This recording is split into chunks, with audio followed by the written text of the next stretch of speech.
It's dark navy blue. And as I do that, I want you to read the letters together. All right, starting from the top right and reading it across. Let's jump right in. Okay. Do you have hot nails? Looking hot. Hold on. One second. I'm hearing noise in the background. If I'm hearing noise and you're not reading letters, if you don't mind, please mute so that all we're hearing is the letters and the work that we're doing together. So let's do this again. We're starting from the top right letter. Let's go together. Excellent. Good. Excellent. You bet. Excellent. Excellent. Gimel. Good. Dalet. Excellent. Good. All right, excellent. Now I want to ask a question, and this again is open to everybody, and I know it may be a little chaotic, but hey, it comes with the Zoom territory, so I am all for it. I want to see if you guys remember the mnemonics, in other words, the visual clues that we gave to understand the letters. First of all, before we do that, let's go through the letters again in some more detail. The letter Aleph, the first letter here. So what sound does the Aleph make? No Sound. Good. All right. Look at you. I gave you a trick question and y'all aced it. All right. It's like the X, right? It's like the X, no sound. That was my mnemonic. All right. The second letter, which is the bet. And you know what? I'll just go through it one at a time. The bet. What is our secret? What is our trick for the bet? The button. Belly button. Excellent. And what about the next letter? Bet is fake. Vacant or void. It is missing the button. Good. This makes the bet sound. This makes the vit sound. Let's keep on moving. Hey, Eli Sollish. All right, let's keep on moving with the next letter. And the next letter is Gimel. And what was our mnemonic for Gimel? Glamorous. Think the high heel stepping out for the evening. The Gimel with the glamorous high heel. Good. All right. Next letter is the Dalid. It makes the D sound. And the Dalid, what was the mnemonic? Hammer, Dent. Excellent. It's denting the hammer. It's denting. It dents the whatever it is. Okay. Good. And makes the D sound. The next letter was hey. Good. Remember, this is hey. It's got the opening over there. The lookalike letter, of course, is the chet. This is the hey with the opening. And what was our mnemonic? Hey, his leg is broken. What was it? Hey, his leg is broken. That's how I remember. Yes. Hey, his leg is broken. Because unlike the head, this one has the opening and the disjointed, so to speak, left side of it. It's open. It's the hey. All right. Hey, who goes there? I don't know. I don't want to add more stuff than what we did last week, so we'll just leave it at that. All right. The last letter on this line was the vav. Right. It makes the so the hey makes the sound. The vav is the v sound. What was our mnemonic for the vav? Straight. Very straight. Very narrow. Straight and narrow. Very straight. It's a straight letter up and down without much shape side to side. And that is the V sound. All right, we're moving on. And we are moving on to the next letter. And the next letter, we'll just do it one by one. What is this next letter? Ayin. Excellent. It makes the Zigzag. Makes the zig. Oh, good. And the mnemonic is the zigzag. Excellent. The zigzag. It's going here. It's going there. It's going back there. Zigzag. It makes the z sound. I will tell you, I'm going to just give you a comment because I've been around for a little bit with Hebrew. I've taught a lot of people how to read Hebrew. We've done this successfully many, many times. And by the way, at the end of these 5 sessions, you will be reading Hebrew. It's not a question. But one thing to be careful with the Zayin, this letter, that's the zigzaggy letter right here where I'm moving the mouse, is the thing to note is that when you read it, it makes the Z sound, a Z sound, not an S sound. And you're probably thinking, yeah, I got it. It's a Z and not an S. I will tell you in conversation, it becomes very often that people will say or read the prayers and substitute a s for a z.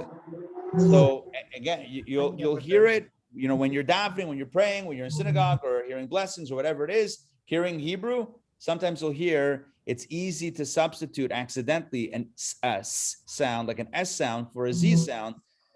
So just something to be aware of as we articulate, try to articulate and pronounce correctly. Next letter is a cat. Good. What is the mnemonic? What does it look like? Chuppah. Excellent. Good. Chuppah. It's got the ches or the chet, the ch sound, and it's a great way to clear the throat of all the things that need to be cleared from. Next letter is Tet. tet. Good. And what's our mnemonic? Teapot.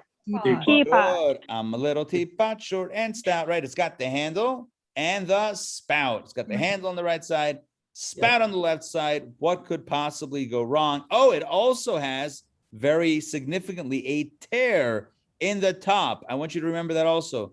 The tet, right, that which makes a T sound, right? Sound has a tear in the top, unlike a lookalike letter, which is going to be our first letter of tonight, which I don't want to fast forward to yet, but that has a tear in the top. Next letter, Yud. the little Yud. yud. Excellent. What sound does the yud make?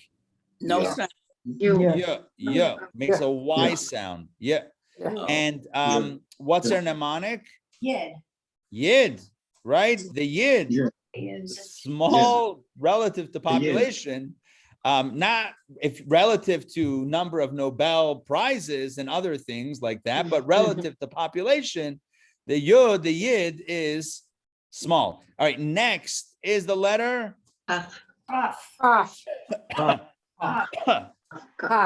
sorry, I've been coughing. The letter is cuff. That was a setup. Cuff. And what is in the inside? What do we say is the inside? Cough drop. The cough drop. And what's this next letter? Chaf. And it's someone who did not take a cough drop. not take the cough drop. So it's a cha. So there you go. Just take message of the story. Get some ricola or whatever it's called. Final, not the final. Next is, this is a tricky one. What is this one? Final cough. Final chaf. So this is the same letter as this guy, right? The chaf without the dot, but this one is used, this shape is used when the same letter comes at the end of the word. And think about, some letters have a final version of the letter that's used when it's at the end of a word as opposed to the beginning or the middle. And it kind of creates like a line. It creates it's a bookend or something to the letter to make sure the letters don't slide. So it's, it's like sticking a flag into the ground that goes down beneath the line, beneath the median line, and it holds the word and marks the end of the word, and it's the chaf. There is also a final kaf. For whatever reason, it's not depicted in this chart, and it would be the final kaf with a dot. So it's the same thing, just with or without a dot, like the letters. Final letter that we learned, not the final letter, chaf, but the last letter that we learned last week. Lamed. Lamed. What sound does the lamed make? Oh. Good, excellent. And what is the mnemonic of the lamed? Ladder. The lanky ladder. It goes up above the line. Look at the other letters. It's the only letter. Look at I challenge you to look at all the letters on this chart. There is no other letter where the top goes above the median line. You see what I'm saying? Imagine if you had line paper and normal sized lines across, where you put the letter in between. The lamed is the only letter where the top goes above the line. Everything else has the same height for the top. Now, there are some that extend beneath the line, yes, like the final chaf that we had before, but the lamed is the only one that goes up, up, up, up, up. We said lamed is symbolic of Hashem, God, who's up, up, up, and it's also symbolic of the Torah. They're very, very symbolisms, but the bottom line is the lanky ladder, lamed, is what goes up like the ladder. All right, and tonight we will pick it up. Now, you might be thinking, wow, we just spent a decent chunk of time on review. Yes, the only way to do this is by reviewing and reviewing and reviewing. The actual letters are pretty quick to learn. The key is searing it and really etching it in our brains and our memories so that it becomes second nature. Because to read and to read fluently, which is the ultimate objective, which is with the path that we're on, is when you look at it and you don't need to think and slow down and really like stop and pause. In the beginning, yes, but the goal is to get it where it's so natural. It's like second nature or even first nature, where it becomes something very easily understood. All right, we are halfway through the letters and we're going to begin our first letter. And this is what it looks like. And what is this letter called? This is called the letter mem. This is the letter mem. If you have your flashcards, you can reference it, pick it up right here with the letter mem. If you have your flashcards, mem is the 16th card of the deck of cards. It's card number 16, and it's the mem. The mem makes the sound like a letter M. This is the Hebrew, I don't know, equivalent, but it makes that sound like the sound. Now, if you notice, it looks similar. Well, before we get to what it looks similar to, what is the mnemonic here? What visual do I want you to try to remember? This is the mountain, right? It's a mountain with a flag wedged into the mountain. And in case you don't see it, my friends, now you see it. Yes, that just happened. Yes, that literally just happened, where the mem is now superimposed on the mountain. So you see the mountain goes up, the mountain goes up on the side like the mem, and it's got the little other thing on the other side, which is like a flag. Again, use your imagination a little bit here. These are not, these mnemonics are not like from Sinai. This is not Mount Sinai, nor were these mnemonics taught to Moses at Sinai. These are ways in which the modern adult can think about these things as a mnemonic, as a memory aid. This is for your benefit, for my benefit, for our benefit. It's not written in stone. If you have your own version, that's fantastic. But like a mountain with a flag, mem is a mountain. That's what it looks like. Now, the lookalike letters, right? Those sneaky, tricky lookalike letters. These are this is what makes it sometimes a little bit tricky and a little bit confusing. This is the mem on the left side, and on the other side, by now you know what that letter is. What is that letter on the right side of the page? Tet. Good. And the difference is, although it does share some features. If you notice, like on the top left, similar, right? It also goes down, similar. The top and the top right side is also similar. The difference is, of course, there is a tear in the top of the tet. And the mem is more like a mountain, because what kind of mountain has a tear on the top? And I know what you're thinking. It's called a volcano. But it's not the letter V. It's not a vav or a vet or anything like that. So we're dealing with a tet on the right side or a mem on the left side. Either a tet sound or a sound. And that is your mnemonic. All right. So let me check. Oh, I'm going to give you some insights soon in a moment. Okay, let's do some insights. Mem is also the numerology. Let's get some numerology here. Mem is equivalent, this letter on the left, right? Our letter mem. This letter is numerically equivalent to the number 40. What's significant about the number 40? Remember Moses, Sinai? How many days was he on the mountain? Years, 40 years. Desert. 40 days and 40 nights on the mountain. They spent 40 years in the desert also, but Moses spent 40 days and 40 nights in the mountain, receiving the Torah, getting not just the 10 commandments, but getting everything else. And so what we find here interesting is that mem, which is 40 numerically, is also the first word of the Hebrew word mayim. It's actually, well, we're gonna get that final letter soon, but it's actually two mems, a regular mem and a final mem, which we'll get to soon. I hate to like spoiler alert this, but mayim means water, and water naturally flows from above to below. And the same thing is true with Torah. Torah is compared to water because Torah also came from above, from God to us. So Torah was given from above to below. Water flows from above to below. Water is called mayim. Mayim is mem. Mem is 40. 40 is 40 days and 40 nights. All these cyclical, all these circular connections, if you were plotting this on a board and drawing strings, you would have something wild and woolly. It would almost look like at some point, something out of, what was that movie with the mathematician guy? Beautiful Mind. Anyway, it would look something it would look nice and wild on the board, but there are these really beautiful connections that we see here with Mem and 40 and water and Torah and Sinai and Moses. It's all about the Mem. And of course, Moshe, Moses' first name, Moses' name begins with the letter Mem. Now, let's continue.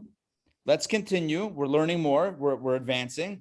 We're going to do review soon. I think I'm going to try to get everybody into some breakout rooms so that we can try that.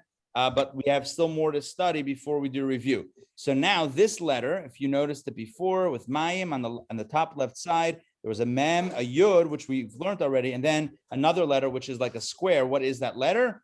That letter is the final Mem. This is the final Mem. And I want to give you a mnemonic for it. And what is the mnemonic?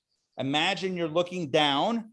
This is a bird's eye view of, hold on, get ready for this, a piece of cake. And I know what you're thinking. Where in the world do you see a piece of cake? Don't worry, work with me. This is our mnemonic. It's a square. We're looking down on it. You're looking down on a square pan of cake. Or brownies. That looks almost like brownies also. All right, it could go either way. But doesn't that look marvelous? Or looks marvelous. That's that. Okay, now you're thinking cake. That's not a sound. I know, but is a sound. That's where we're going with this. So square and cake and marvelous. There you go. That's our mnemonic for the final Mem. So we have a regular Mem. Again, just to go back a little bit, we have a regular Mem that appears at the beginning or end of the word. And then you have a final version that appears at the end of a word. Make sense? Ari. Yes. It's also closed like the last, completes the word. So look at it compared to the Mem. All the parts of the Mem are closed. You see? Oh, beautiful. So it's closed. It's the last, it's the closing. I love it. Okay. I love it. Good way to visualize it. Right. Let's look back at this word Mayim, which is water. So you have the Mem, the regular Mem, the Yud, and then the final Mem, which we call in Yiddish a Schloss Mem, which means a locked or closed Mem. So it's closed, as my mother said, it's closed on all sides. It's like that foot that's kind of hanging down on the right is now sealed. Is now sealed with the rest of the letter, forming and the top also is fused together to form your final Mem. So it's basically a Mem that's closed, which signifies the close of the word. Close, not clothes. Hope that is clear. All right, so looks marvelous. That is your Mem. Oh, lookalike alert. Lookalike alert. All right, these are two different letters, and you might be thinking, what? These are two letters? And yes, they are two letters. The one on the right is the final Mem that we just learned. It's that square shape. The final Mem makes the sound. That's marvelous. This letter, which we're not naming yet, because we'll get there in a few more letters. We'll get to this one. This letter is a little bit different. If you notice, the difference lies in this diagonal slice right there, right? This goes straight down. This is sliced. Whoops. This is sliced in the diagonal. Hold on. I'm hitting the wrong buttons here. Yes. Does this make sense? All right. I'm going to stop sharing for a moment so that I can see everybody's faces. Because when I'm sharing the screen, I only get a few people, but I want to see everybody and make sure that all of this is making sense. Thumbs up. Yes.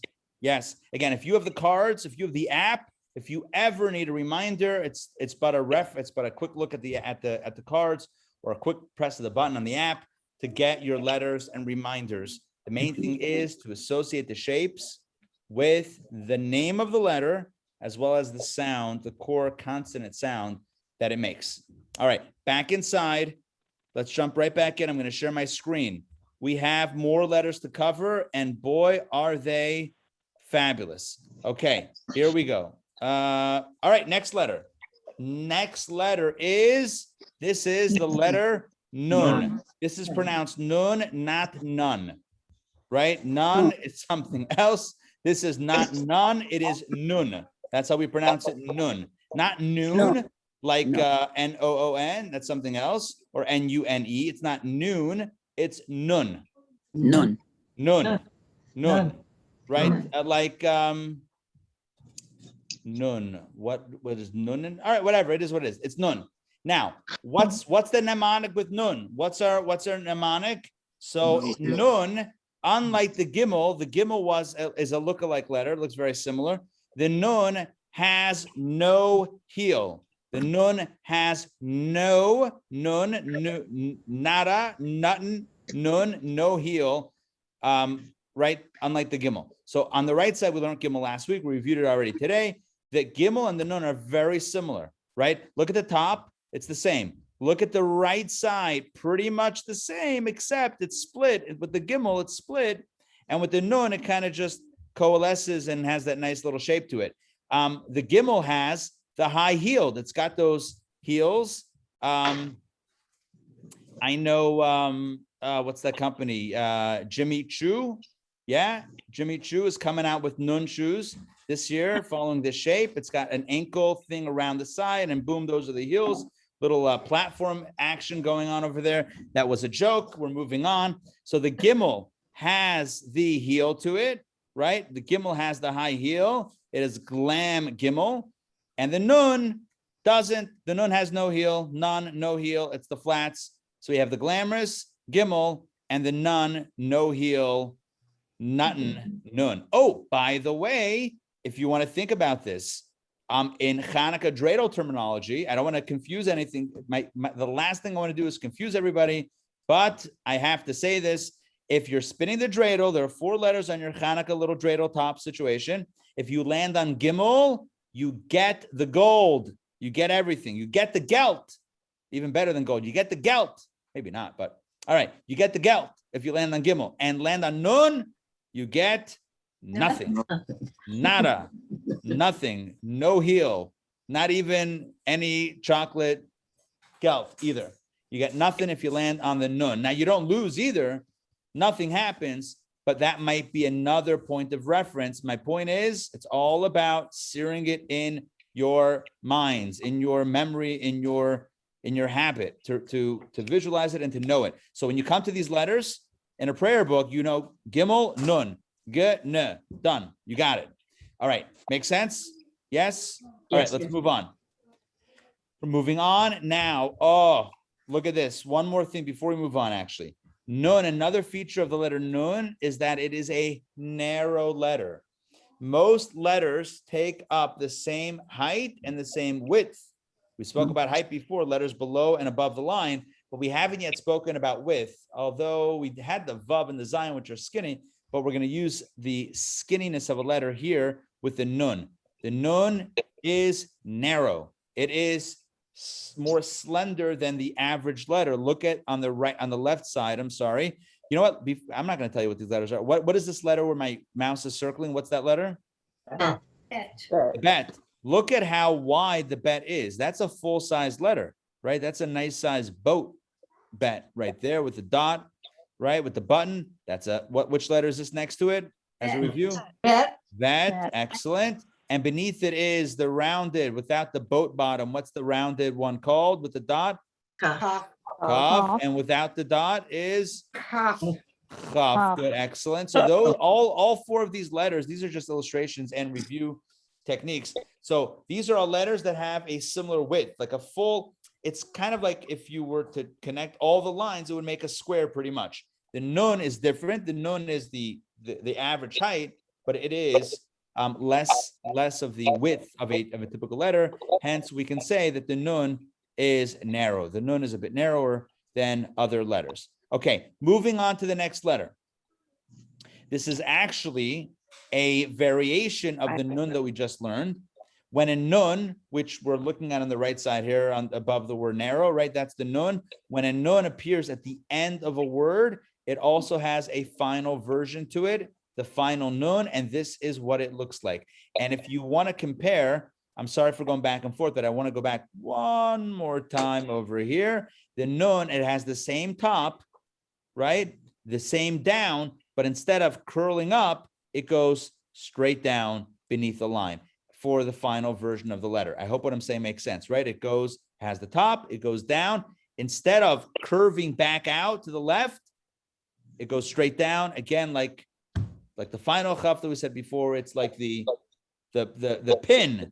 I don't want to use different letters. It's like the wedge nail. that goes at the end of the letter, at the end of a word, to hold the word in. The final nun will only appear at the end of a word, and that's what it is. Now, I want to share with you an insight into the final nun that I think is very powerful. Nun, the Hebrew letter nun, right, is the first letter. So let me try this again. The Hebrew letter nun, this letter that we're learning now, right, nun and final nun. This nun is the first letter. This one is at least. Is the first letter of the Hebrew word neshama, which means soul. Neshama is soul. Neshama means soul in Hebrew. And so there's two states of a soul. There's a soul when it appears in the beginning or middle of its journey, and then the soul at the end of its journey. The soul during its sojourn on this earth in a body, and a soul after it has fulfilled its mission and has returned on high. When the nun, the neshama, the soul is in the body, it's bent. You see how this nun is kind of folded? It goes down, but the bottom doesn't continue. It's folded in. Are you with me on what I'm saying visually? Yes, it's folded. So a neshama, soul in a body, has to fit. It's a little bit limited in its awareness and its spirituality, spiritual dimension. So it's a little bit sekvetched, as we say in Yiddish. It's a little bit squeezed in the body. But when it appears at the end of a word, right, the final nun, at the end of its journey, after it's completed its mission here on earth, the neshama, the soul, can finally be free, can finally expand to its full greatness, unencumbered by a body. Certainly, Judaism is a religion that celebrates life. So we're not saying that death is preferable to life, but vis-a-vis the soul and its conscious, its divine awareness, divine consciousness, there is an expansion that happens when the soul is no longer encumbered by a body. So the nun in the beginning or middle of the word is more folded over. At the end of the word, it expands. I hope that might be helpful when you think about the letter nun and the two variations. All right. Yes. Makes sense? Yes. Yes. All right. We're moving on. Rabbi. Yes. I'd like to ask a question, please. Sure. Jump in. Why do some of the letters have a final form and others do not? That's a great question. There's two answers. Number one, there are mystical secrets behind it. So that's way beyond the pay grade of tonight's class. Number two, these 5 letters that have final versions, we haven't done all 5, but there are 5 letters that have a final version. Each one represents one of the physical parts of articulation of speech. And when I say articulation of speech, I mean parts of the mouth or throat or whatever where sounds are made. Does that make sense? I can elaborate further. Bit more. I'll elaborate further. Please. There are different parts. There are different parts of the mouth that form different letters. You can form it with your teeth. You can form it with your lips. You can form it with your tongue against the top of your mouth. You can form it with your throat.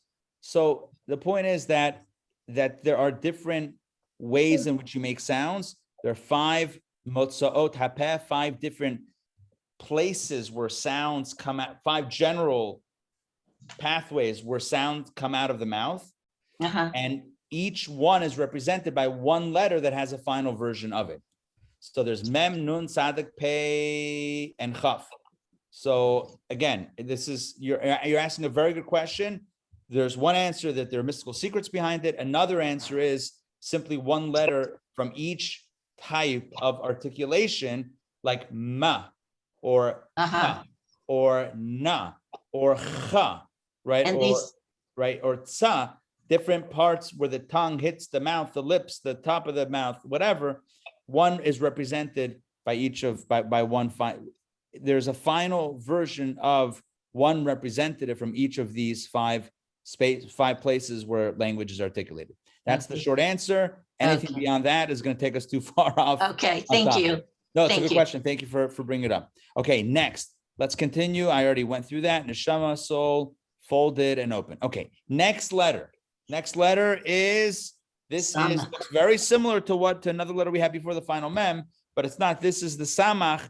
And once again, we're going to envision this as a piece of cake, right? Not just because this letter is so easy to master, but because it looks like a cake where a slice was taken off the side. Oh my gosh, you had a beautiful cake for Shabbat, and somebody went into the kitchen when no one was looking and took a slice off the edge, and you come into the kitchen and you bake the cake and you look at it, you say, oy vey, who sliced the cake? It's a samech. It makes a s sound, like an S sound. It's a slice of the cake. It goes not as a square, but as a diagonal there on the bottom right side. Or you can think of it another mnemonic. So either slice or circular. It's not circular, but it's a little bit more circular than the final mem, the other lookalike letter. Samach is infinity, the idea that God encompasses and is with us from the highest to the lowest, our times of greatness and our times of challenge. I want to go back. I'm going to go back. Sorry, going back in time. Stay with me. Stay with me. Here, this slide is not repeated. It would be helpful if it was, but I want to just compare and contrast these two lookalike letters. This comes up many, many times, so it's worthwhile to spend another minute just to highlight the distinctions. It starts off the same at the top. It goes down, but if you look at it, the right side of the downward leg, it is sliced. Instead of going straight, the mem, right, the final mem here is very straight and goes through, and it's also straight on the other side. The samach is circular, sliced a little bit here, and also, I didn't mention, also a drop over here on the left side. There's a curvature on the left side as well. It's not perfectly straight as the mem is. So again, it's worthwhile to kind of sear this in your minds. You have a final mem and you have a samach, and they're completely different letters and make completely different sounds. One is and one is s. So yeah, just something to keep in mind. This comes up again just all the time. So Ari, yes. can I ask a question? Sure. And I know that I don't want to go on a tangent, but I'm just wondering, are there mystical reasons between the relationships of the letters that are what you call lookalikes? So you won't go into it now, but like the mem and the sachach, are there, there's a pairing, there's a unique pairing that they're similar, but they're different. So Kabbalah, good question. So Kabbalah speaks of the significance of the shape of each letter and how the shape is symbolic of a certain energy that letter represents. And we've done classes on this before, not Hebrew reading classes, but classes on the numerology of the letters, on the shape of the letters. There's a book, a beautiful book called Letters of Light, which we've gone through in a course written by Rabbi Ari Raskin from Brooklyn. So there is a lot of significance to the shape of the letters, which tells me that if two letters have a similar shape, it means there's a similar energy, even though they're different letters. So yes, the short answer is yes, there's a connection. What that connection is, again, is beyond the scope of this class and would pull us too far off. But yeah, there is a connection. All right, so that's samach. Again, that's the sound, the S sound, if you will, circular and sliced. Okay, let's continue with the next letter. The next letter is called ayin. Now, this letter, once again, like the aleph, is a silent letter, which means not that you don't do anything with it, but you would the letter takes on the flow or the movement of the vowel that will appear beneath or above it. We have not discussed the vowels yet, but I mentioned this last week, so I'll mention it again. Some vowels make a letter go ah, or oo, or o, or eh, or e, right? The vowels make a letter do that. So let's just take the letter bet, the second letter, and go ba, be, boo, bo, be, right? The b sound could go all sorts of different directions, right? In English, you would put a vowel after it. Is it B-E-E? Is it B-O? Is it B-O-O? Is it B-E-H? right? So you would add other letters to it, but in Hebrew you have, as we'll discuss next week, you have dots that tell us what vowel it is. So it's a long way of saying that these letters, Aleph and Ayin, the first letter and this letter right here, they're silent letters, which means that you just sound out the vowel. So if the vowel makes the S sound, like it would make the bet say be, so just drop the B and just go or A or O or E, right? It's a silent letter. It just takes on the sound of the vowel. Ayin. What's the mnemonic here? Whoa. Yeah, you weren't expecting that, were you? There you go. That'll freak you out. That'll give you nightmares. Boom. Right there. Little googly eyes, little wild digital flashing googly eyes right there on the ayin. So think about two eyes and how the eyes connect with eyeballs joined to the optic nerve that then merges on their way to the brain. If you want to get really scientific and, and all, biology centric here. So you have two eyes that then have these connections and then go to the brain. And yeah, it doesn't look exactly like this, but hey, we're trying here. So why the eyes? Think about a silent stare, right? Silent like a pair of eyes. You look at someone and you don't have to say anything, but the eyes can convey a message through silence, right?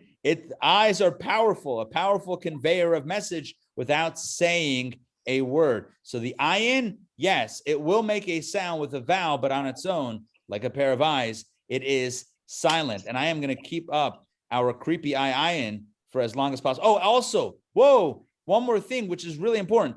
The word ayin, yeah, the letter is called ayin, but the word ayin means eye.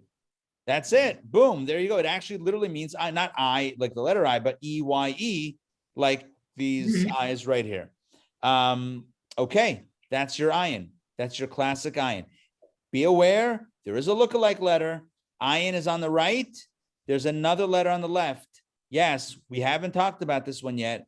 This letter on the left could sometimes be misconstrued for this letter. Look, it's got like the two things. It's got the thing that goes down and to the side, and this goes down.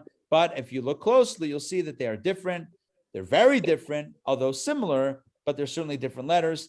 This is the ayin on the left side. This is known as the ayin, and this is not the ayin on the left side. The right side is ayin. The left side is not ayin. Okay, ayin, we have, as you see here in this awesome PowerPoint, you have two eyes. Why do we have two eyes? Right eye, ayin is eye. It's symbolic of our free choice to view others kindly or, God forbid, in the opposite manner. We have two eyes. We could look kindly or we could look negatively. It means that there's two ways to look at things. The eye, we are not a cyclops or something with one eye. We have two eyes, which means we could either look one way or the other. We could look positive or negative. So that's a choice that we have, and that's a bit of an insight into the ayin, all to help us remember. Okay, so let's go through these letters that we just learned. Let's do review together, and then I'm going to try a breakout room for about 4 minutes. Okay, let's do this together. We ended off our review at the top of the class with the letter Lamed. We're not going to go through those again. We are going to go through the new letters that we learned tonight. Let's go through them one at a time. Make sure you're unmuted, because I want to hear everybody in a chorus of Zoom chaos. It's okay. It doesn't have to be beautiful. It's not like we're putting on a concert here. It's just belt out the letter. When you see it, light up. Here we go. Mem. Excellent. Good. Final Mem. Excellent. Final mem. Good. Those are the mem and the final mem, the final version of that letter. Let's continue. Nun. Nun has no heel, right? Remember the gimel. The gimel is right above it. 2 letters above it is the gimel with the glam heel. This does not have a heel. No heel, no service. Okay, nun. Next. Final nun. Good. This is the final version, the version that appears at the end of a word of the same letter nun. Remember, it's expanded and stuck in to mark the end of a word, so to speak. Next, we have Samech. samech. Good. Oh, so the final mem was the delicious cake. And this one, what's the mnemonic? Slice. Who sliced the cake? We were supposed to have this for the meal. Who sliced the cake? One might wonder in consternation and disappointment as one enters the kitchen, seeing the cake sliced in two. And it's also circular, or at least a little bit more circular than the final mem. Look, it's inevitable that these are going to be tricky, especially since what I told you in last week's class, this is but one font that was chosen for its clarity and distinction. When Hebrew is typed or written or whatever it is, you're dealing with all sorts of variations. And I don't mean different letters, but I mean different depictions of the letter. And sometimes you got to look, I'm saying even, someone who's very experienced in Hebrew reading, depending on the font and how small it is, you might have to get in there and be like, oh yeah, that's a mem, or oh no, that's a samech. Sometimes you got to get in there to discern the distinction. Next letter is Ayin. ayin. Those are those two eyes that are coming at you. All right, and that's it. So here's what I want to do. I'm going to put people I'm going to try to do this. I'm going to try breakout rooms. Let's see how this works. Create. We have 20 people. So I want to do, hold on. Let's do this. I want to have 3. Let's do this. I want to have 3 or 4 participants per room, but here are the instructions. So just give me 30 seconds to give you instructions. The goal of this opportunity is for you to practice with another, chosen at random. By the way, this is automatic. I'm not doing, we have no time to pick and choose. So this is going to be a random pairing. This is not a test. It's not simply for you to have practice looking at the flashcards without the clue. Look at the side of the flashcards that don't have the answers of the mnemonics, and just say the name of the letter and the sound that it makes to the other, and you switch off. And do the letters that we studied tonight. Do the new letters that we studied tonight, which will be cards number 16 through 21. Cards 16 through 21. And if you have extra time, throw in some of the old cards and do that. Again, if you don't have, now you're wondering, oh, hold on, I didn't get a few of you didn't get a card set. This is why I want you to work together, because somebody in your group, at least somebody, will have the card set, which means they could hold it up for you. Sharing is caring, my friends. So if somebody in your group does not have the set, hold up the card and then they can tell you what it is, and that's how to do it. I hope those instructions make sense. Yes, do they? Yes. So, Yes. Yes. Yes. All right, I'm going to stop sharing. You guys ready? Okay, don't leave your breakout rooms. I'll let you know when it's time. Okay? 3, 2, 1. I'll see you on the other side, guys. Oh, I invited you now. You have to actually jump into you have to actually choose. You have to opt in. All right, remember, jump in. We'll see you on the other side. Be safe. Don't forget to write. Myself. Oh, you're by you? No. what, Hold on. No, you What- have a where- room. You have five? room 5 to jump into.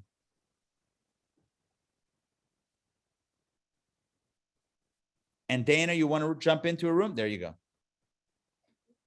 All right.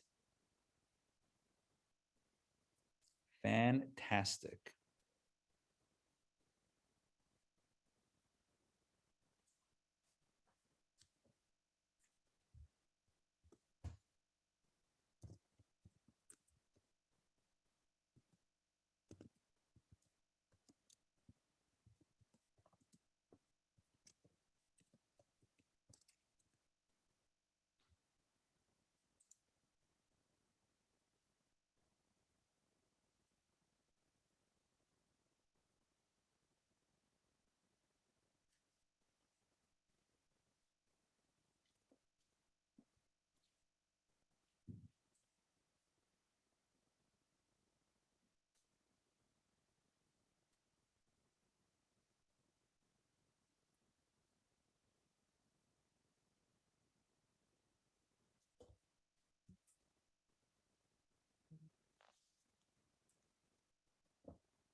All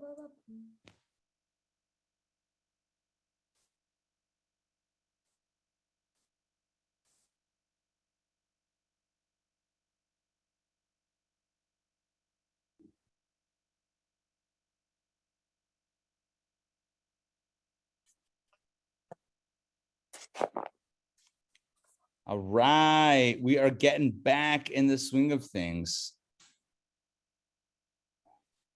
Where's everybody else? They better be here soon because we're waiting for them. No, so what you guys got a message, right? That it's Yeah, we did. And so we click leave now. Although we lost the other group, what happened to? well, I'm Well, hoping he's everybody. saying maybe they'll join us in a few seconds because there's still probably 30 seconds left. Yeah. 15, 14. Oh, there we go. Here comes some. All right, we got folks back in. This is good. Okay, we're getting there. We are getting there. Okay, welcome back, everybody. Hey, all right, I got to check in with you guys. I got to check in. Hold on. How was the breakout room experience? Unbelievable. Wonderful. Oh, my technology is amazing. Look. I usually, in my teaching on Zoom, I've taught a lot of Zoom sessions, probably in the last year, I don't know, maybe even upwards of close to 1,000, maybe with all the classes, it's possible. So I've done a lot of Zoom. We did a little bit of breakout with the Yiddish course last summer. Some of you might remember that one. That was a lot of fun. But it's always nice to hear when things work out. So yes, thumbs up. Yeah. All right. Well, what are you going to say now? I'm putting everyone on the spot. I mean, seriously. But if anyway, all right, good. We have more letters to learn, and then we are going to kind of bring it together because by the end of tonight's session, we said we're going to go around like till 9:15. So we have another 50 minutes. That's my aim. We're going to end at 9:15. So we're going to do another round of letters. And by the end of tonight, we'll have 22 core letters with all of the accessory letters with dots, without dots, and final letters, not final letters. So we're going to have our 30 or so letters in the books, 22 core letters, about 30 letters in total under our belts. Let's jump in. I'm going to share my screen with you. Oh, any questions on anything? Did anything come up that evoked a question that you want to ask me? Well, yes, we had a conversation about the final letter that we studied tonight. How do you pronounce it? The final nun. The nun? No. The last letter that we studied tonight. The final letter. Oh, yeah. The ayin. Ayin. Well, apparently I got it wrong. Samech or samech or whatever. Oh, there was samach. Yeah, there was. Oh, I see. Yeah, you know what? The transliteration here is samech. I call it samach. I don't know. Maybe I'm wrong all these years. I call it samach. I always heard it as samech. Samech. But it's So not maybe too much difference. It's all right. So it's samech. Good. I'm open to that possibility. Whatever. Yeah, either way, it makes the S sound, but good Right. question. Look, it's something along those lines. All right, let's jump in. I'm going to share my screen. We're going to pick up our PowerPoint, the different slides where we left off. Let me make sure. Yes, here we are. Okay, we're up to the next letter. All right, we're going to learn some new letters right now. And the first letter we're going to learn is the letter pay. Okay, this is pay. Look at this guy. Look at this guy. Do you see what I see? Yes, you do. It's a profile. It's a profile pic of a face. Look at that. Right. And the other one, it has a sister letter or like another form of it, like the bet and the vet and the cuff and the cuff. This one has a dot version and a non-dot version, the pay and the fay. And I know what you're thinking. So what's the difference? Well, look, the pay has a penny or a pimple, right? Has a we'll just say a penny, has a penny on the face, and the fay is where it fell out or fell off. So pay has it, we'll just go penny. Pay has a penny on the profile, but fay has not, the penny fell out from the face. This is a P sound, this is an F sound, right? Pei and Fei, those are your two letters. Okay? Pei and Fei.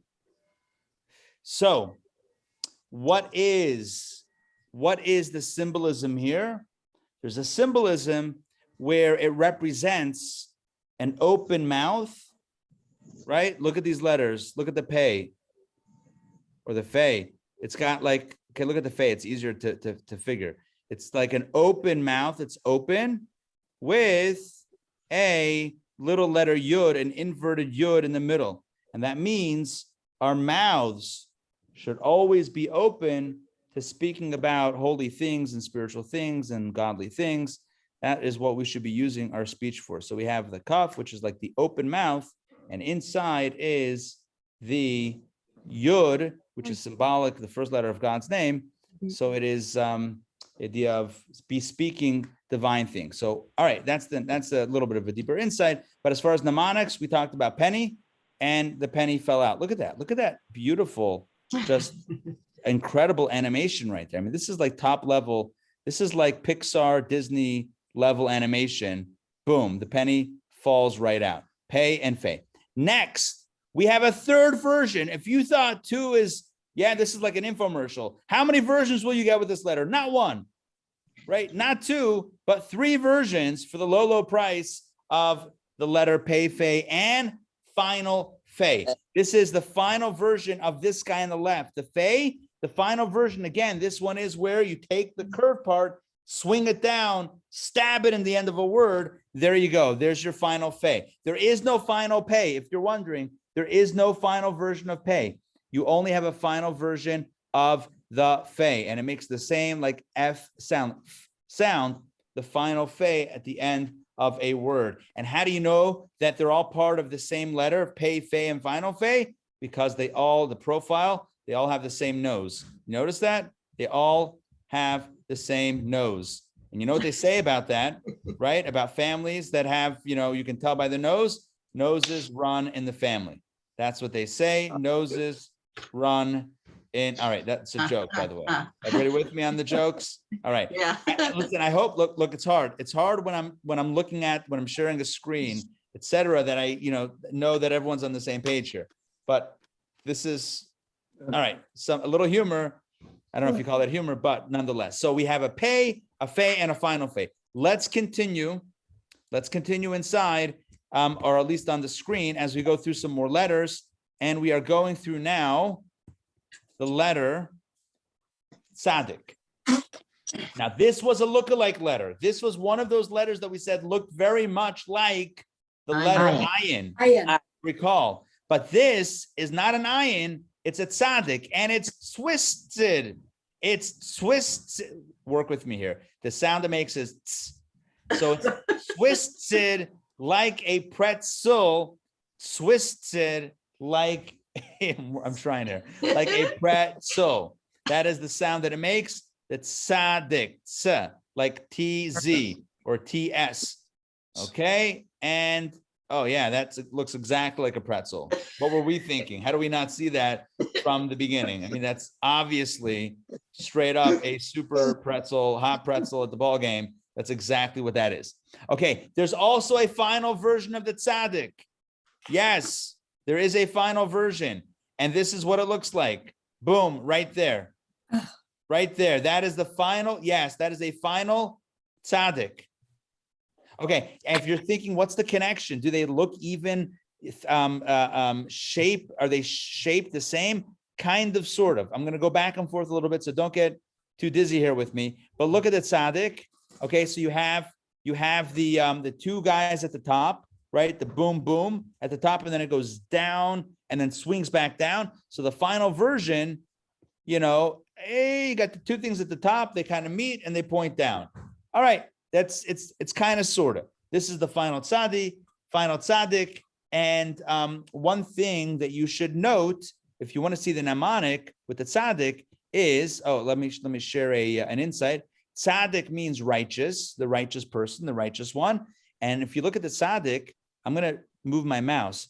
It looks like a person bent over, carrying a letter yud on its back. Do you see that? Like this is a person kind of bent forward with a yud. I wish there was a picture of that. Oh, look at that. Here we have a person bent forward with a yud on their back. Unbelievable that just worked out like that. This is the magic of the Hebrew course.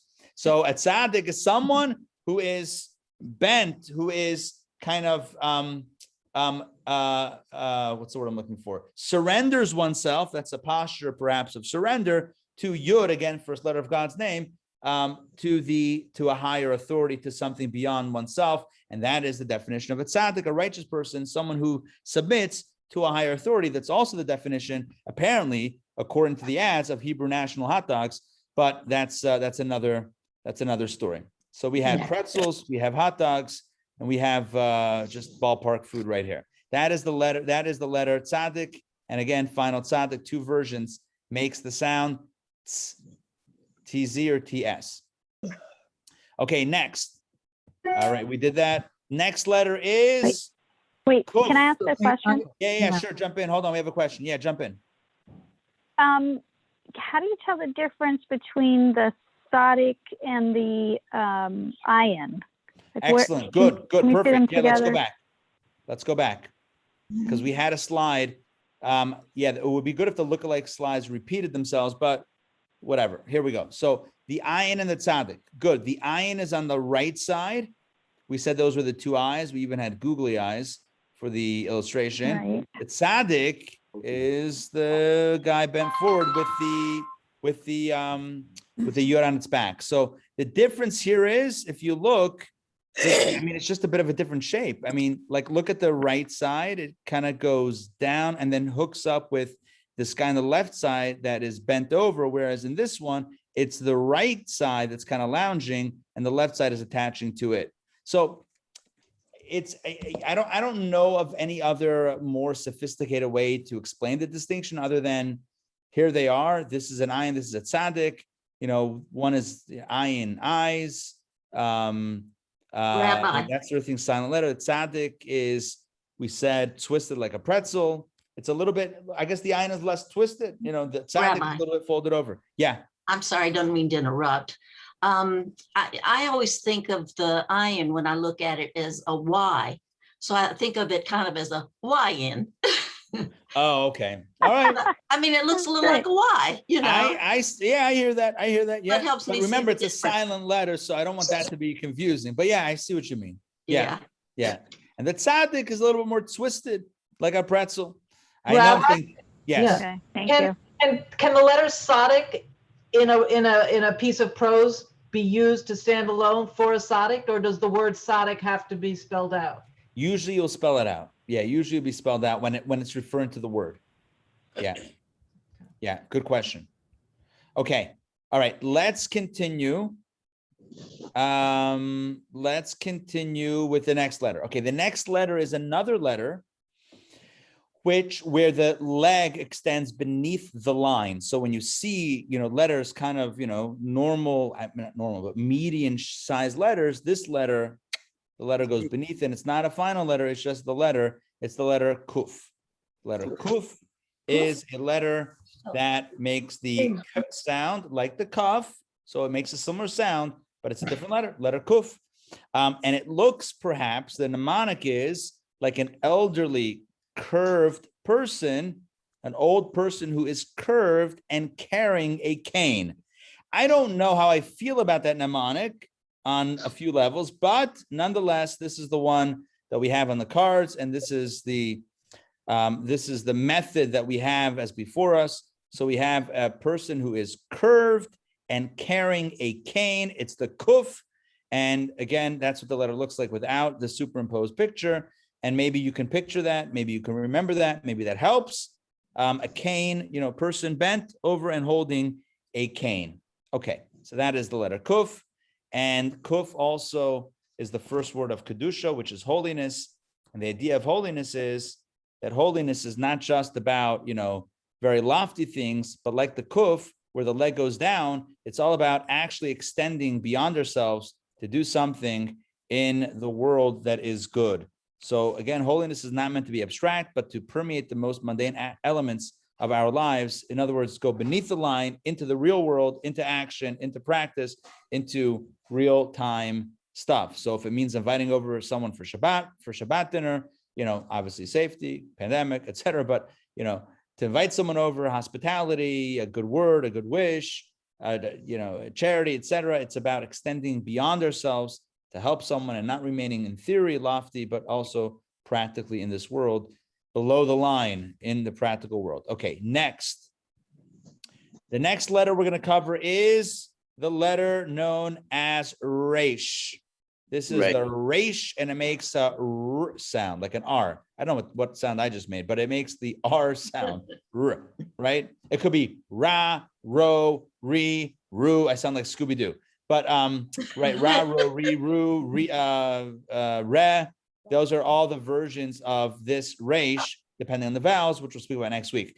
It is like the dalid, but it is rounded. If you recall, the dalid looks ever so similar, but the resh is rounded. In fact, I want to show you the dalid and the resh. The dalid is right up here. The dalid was up here, right? It made a dent. It's the hammer, and it's straight and straight. The resh, which is down here, I hope you can see my mouse, which is circling rapidly, maybe getting a big mouse right there, right? So that resh is rounded, unlike the dalid, which is able to make a dent. This is more rounded.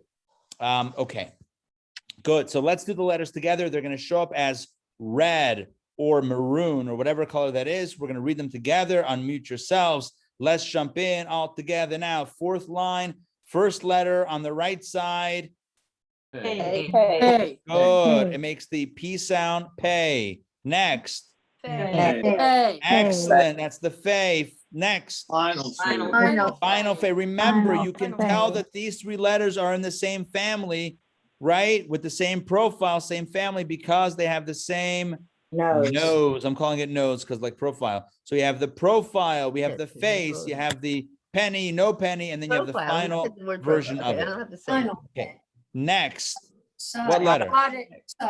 Tzadik. Good. Letter tzadik followed by final tzadik. If only when we read words, it would be so easy. They will come one after the other. Remember, when you're reading Hebrew, they're all mixed up together from different parts of this chart. So remember, try to sear these in your brain so that you can recall them at will. Next letter. Kuf, the curved kuf with the cane. And finally, resh, the rounded resh. All right, we are going to continue and do the last four versions. Do one final wrap up, and then we're done. This letter is a beautiful letter. It looks like a crown almost.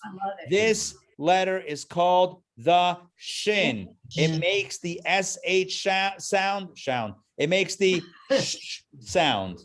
Try that 3 times fast. It makes the sh sound. It is the shin. If the dot is on the right side, look at the dot. Okay, we haven't done dots. Well, we did dots inside letters. We haven't done dots outside the letters yet. This is the dot on the top right is a sh sound. On the top left, it makes the s sound, the S sound. Shin and sin, not that sin that you're thinking about. Different, right? Shin and sin. It's not an English word. It's a Hebrew letter. Now, what's your mnemonic? She's always right. Oh, you love that one. Oh, that was brilliant, right? Come on, guys. That was amazing.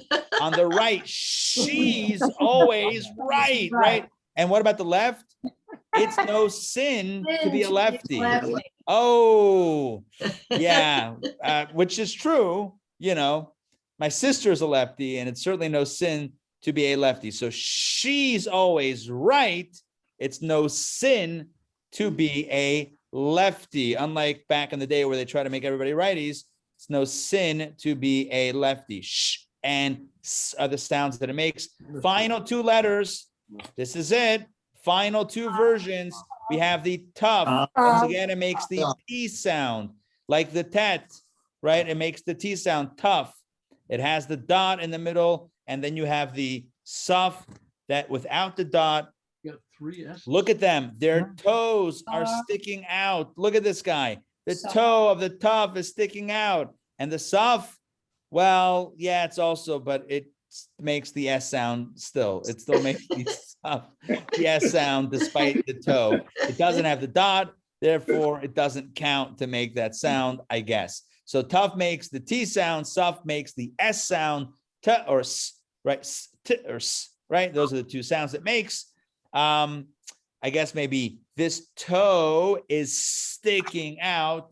I don't know how you want to do that. Torah study, good deeds, prayer, but it also has to be coupled with the little toe that sticks out, which is the humility, the little extra piece that is required to be a mensch. All right, we're going to do chazara. Chazara means review. This is it. This is it for tonight. We don't have a chance to do another breakout room. Next week, we'll do more breakout rooms. I see that it's working. We'll do more of that. But let's go through now all of the new letters that we learned tonight. And for homework, listen to the homework. I'm giving you homework right now before we do our final review together and close it out, because I want to make sure that you get the homework. The homework is, first and foremost, to review all these new letters. Look at all the new letters. We did 1, 2, and almost three lines. We did much more tonight than we did last week. Review all the new letters with your cards or with the app, however you want to do. The app is broken up, by the way, per lesson. So review the cards for lesson 2 or the app for lesson 2. When you're done with that, go back to lesson 1. And at this point, you can review all the letters, all the cards. Lesson 1, not all the cards, but all the cards that are letters for lesson 1 and lesson 2, or the app, lesson 1, lesson 2. Make sure you got your letters down pat, because next week we're getting to vowels and then we're starting to read. So you got to know your consonants. You got to know the letters. So let's go through them. Unmute. Let's say this loud and proud. Mem. Good. Final mem. Final mem. Good. None. Final. Good. Samech. Good. Ayin. Excellent. Hey. Good. Hey. Excellent. Final Fay. Tzadik. Remember the pretzel tzadik. Good. Final tzadik. Kov, that curved K. Resh, rounded. Shin. Oh shit, no. I'm sorry. She's always right. And sin on the left side. It's no sin to the lefty. Tav, toe, and Tav. Ironically, we end without really a mnemonic for Suf. I'm sure there's one out there, but I don't have a good one right now. So that is our deal for tonight. We did all the letters. Now there are 22 core letters, but with the variations of with dots, without dots, and final letters, we have close to 30. I didn't do a real count here, but close to 30 letters that you and I have learned and explored and reviewed over the last 2 weeks. Next week, as I mentioned already a few times, we are going to jump into vowels. Vowels is how you can put together the letters to read words, because every word needs vowels to make the consonants work. I could give you examples, but we'll do that next week. So vowels are going to be the key, and it's going to keep you on follow the dots. Remember when there was music back in the day and you followed the song and they did the bouncing dots? Yeah. Right? You remember that? When like the world was a simpler place, at least it seemed like that. And there was like, ooh, no, whatever it was, right? Da-da-da. So in Hebrew reading, same deal. You got to follow the dots. So now we have the letters, follow the dots, because we know, is it for the letter bet, is it ba, be,